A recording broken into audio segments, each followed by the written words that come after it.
Good day all, we are back for daily devotion for today, day of Friday. We are still with the series 365 daily devotion Bible character edition. First day, the character we're going to talk about is Hanna. And as we have studied earlier, we introduced the life of Samuel. And for this day, we're going to focus on the title Giving Back to God. Yes, we have studied yesterday that Hanna prayed to have a child. She was desperate to have a child, and then when she had received a child, he gave it back to God. Our God is the one who gave it to her, and she gave it back to God. So the verse we're going to use is as a reference came in the book of 1 Samuel chapter 1 verse 27 to 28. For it is said that for this child I prayed, and the Lord has granted me my petition that I made to him. Therefore I have lent him to the Lord. As long as he lives, he is lent to the Lord. And he worshiped the Lord there. So, as we have said earlier, she prayed for that child, and the Lord granted his prayer. And for that very reason, she dedicated it back to God. Her son is for God, is going to worship God as long as he lives. So what is our teaching? The first teaching is Hannah prayed earnestly for God's help.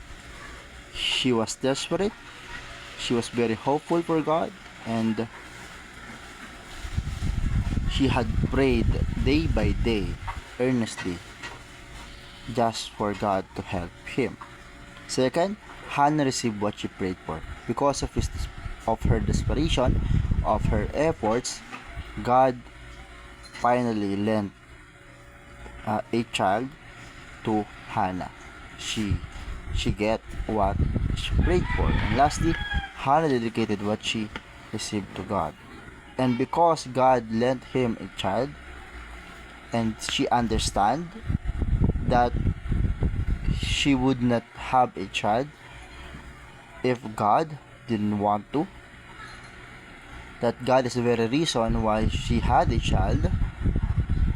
For that very reason, she dedicated back to God. God is the reason why she did have a child, and God will be the reason why that child would live.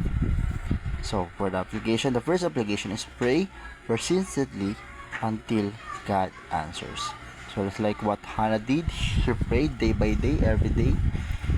She was desperate. She prayed day and night, and then she got what she wanted. Second, let God's blessing draw you closer to Him. So when God answered your prayer, let's not make it a way or an instrument to fool you farther from God. When God answered your prayer, use that as an instrument to make you closer to Him, to pull you closer to Him.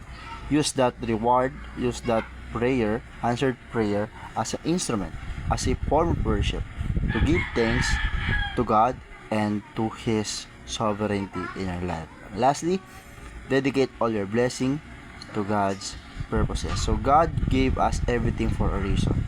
He provided for us. He gave us everything that we need, not because He wants us to enjoy our lives. That's not just the reason. Not also because He wants us to be healthy, to be always safe, to be always happy. That's not just the reason. God is giving us everything that we need, everything that we are praying for, everything that is according to plan, because also for His greater glory. So if it's not for His greater glory, if it's not for His wonderful plan in our lives, He would not give it to us. So if we have an answered prayer, let it be the way, an instrument to be closer to God, and let's make it as a form of worship and dedicate it back to God. So that will be for the devotion. Receive like Christ.